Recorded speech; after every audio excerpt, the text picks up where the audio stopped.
So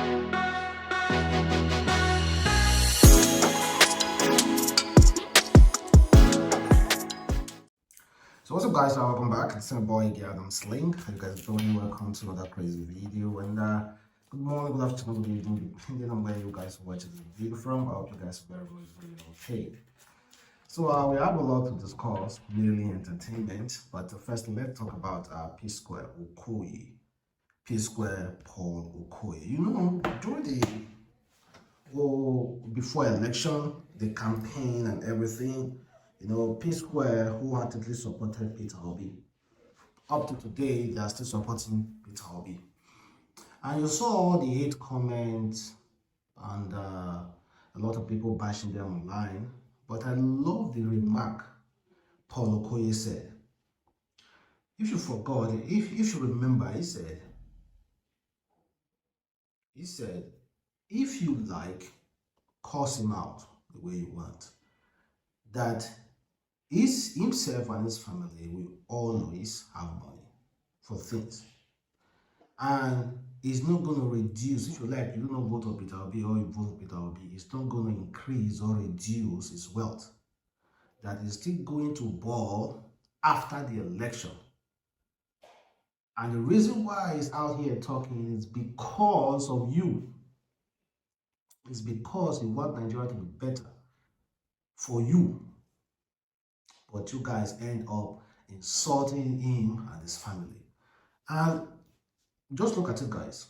Even after the election, this guy just purchased a new home in Atlanta. He already has one before, and apparently his first wife and his kids are staying there. And he wants to come, like, stay really close to his children. So he had to buy another house for himself. So generally, all I'm trying to say is that if you are out there insulting people because you are bored or because you have a phone and you do not have a job or your job doesn't really sustain you, insulting people and typing, please, I think you have to have a rethink and start making better use of your time. But if you are insulting, coming on a politician neck, those people who are corrupting Nigerian system or who are misbehaving online and causing mayhem to Nigeria, then I wholeheartedly support you. I wholeheartedly support you because even a poor man who doesn't have food to eat has every right to speak for himself if anybody out there is undermining Nigerians or undermining the system or raping the system. Even though you don't have any food to eat, you have every right to speak. So move past that. Let's talk about Sanwo Olu. We still have a little on the bottom boy we're going to discuss. But let's talk about Sanwo Olu. You guys recall before Lagos State election, Sanwo Olu was moving around, able to go to computer village, went to computer village to repair phone just to rally for people's support. Different places, guys, you know, and was able seeing giving out donations, paying out retirement money, and so many other charitable things, not from his own pocket, but from the state pocket, that he ought to do, you know. But nowadays, whenever any Nigerian politician do exactly what he was employed to do, he tends to praise that person. Meanwhile, that person is doing his job. That's why he applied to be a politician, that's why he applied to be a governor. But however, you guys saw a lot of voting in Sanwo Olu and you decided to vote for him. Despite, I don't want to talk about the issue that happened in Lagos, the violence and all the rest. But according to INEC, Sanwo Olu won the election, and I don't have any say. So you guys decided to vote for Sanwo Olu because you saw a lot of good in him. You saw a lot of continuation. Well, check out this guy. Before the Lagos State election, this guy won 5 million naira. 5 million naira against the Lagos State government during the NSAS period. This guy was wrongly arrested and was bundled into a police van tagged as an EndSARS protester. He tried as much as possible to explain himself. He said he's not an EndSARS protester, but he saw how police pepper sprayed this guy and dealt with this guy. However, this guy went to court and he won 5 million naira against Lagos State government. Then, before the election, it was announced, and Sanwo Olu, I believe, may have had the thought of paying this guy, but now, because Sanwo Olu was giving harms, like giving free donations and all the rest, millions. So what is 5 million naira to award to this guy? But guess what? After the election, Sanwo Olu rejects court order to pay 5 million naira to a cab driver tortured during the EndSARS. That's the headline. Just the play, oh, just the play. The Federal High Court in Lagos had on March 14, 2023, ordered the Lagos State government to pay the sum of 5 million naira as compensation to Clement, an Uber driver who was assaulted on October 20, 2021 at the Lagos toll gate during the first EndSARS memorial. Clement was carrying a passenger to Lagos mainland where he encountered a gridlock at the Lekki toll gate during a march to commemorate the first anniversary of EndSARS.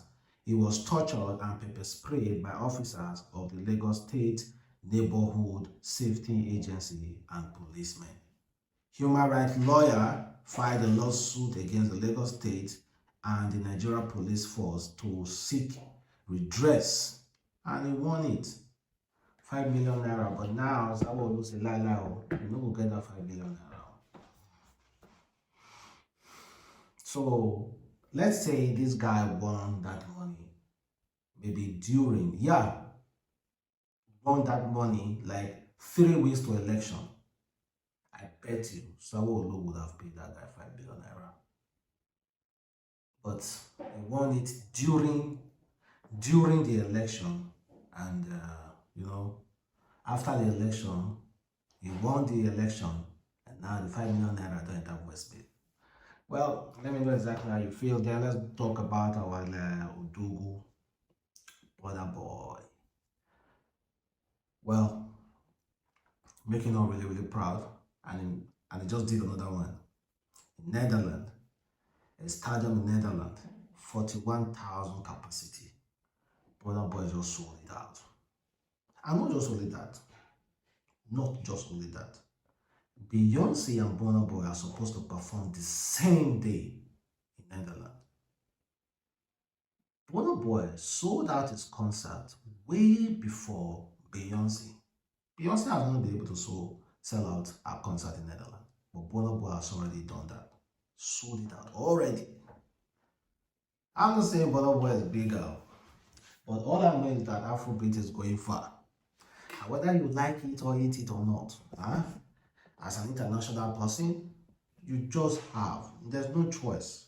You just have to like Afrobeat because of the melody and so many other stuff, the message. But there is one Jamaica musician, Bounty Killer, who doesn't really feel the same way we feel about Afrobeat, or doesn't really feel Afrobeat. And he specifically made an example of Burna Boy music. Remember that music? Yeah. This guy decided to downplay that music. I don't know what he was trying to do.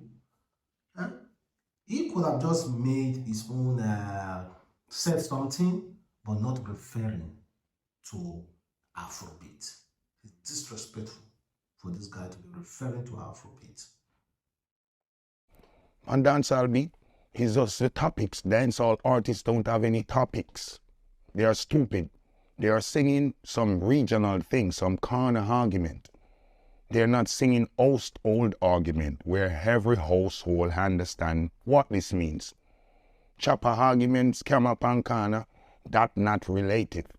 People can relate to that in every nation and every country. How far that goes? Fool. People just sing for around the road. So that's why Afro leaning, Afro have topic, alright, Afro don't even have lyrics. Afrobeat don't even have no lyrics. They have a lot of melody, groove, and topic.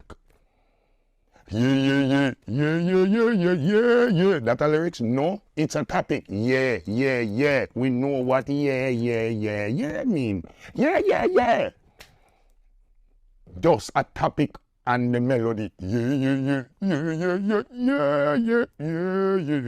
Style, melody, topic. Simple. Look into my eyes, tell me what you see. Can you feel my only lyrics that you know comparing to Burna boy, yeah, no. And yeah, is a bigger song, you know. Cause yeah, he is if he catch, you know, has so much lyrics. He does what, yeah. One word with a lot of melody and the beat nice and full of style and groove. We don't want no more Jamaican music too technical. And the all type of thing, and them are singing a metaphor like them not really what you know what them a say. Why are you singing to us in metaphor? You make it simply technical, not technically technical. This is how dancehall music is today. Technically technical. They are making the songs like it's a test. You have to figure it out and puzzle it out. Nobody don't want to puzzle music. We want music to relieve our stress. We are giving music with stress out of it. All we hear is a fight. I don't want you to waste my time. I don't want to wait till it's all over. This life is a gift from the... Well, firstly, I'm so happy at least he knows about Afrobeat. Talking about Afrobeat in the 20 years ago, nobody really cares about that. They don't really know what Afrobeat means. So it's a really good thing. You know why? Because they said, if nobody talk about you, then you are nobody. So please, one thing you should pray for is that people should talk about you. Then you know you are somebody. So him, even knowing the lyrics word to word, alhamdulillah, couldn't find. So he's just a hater.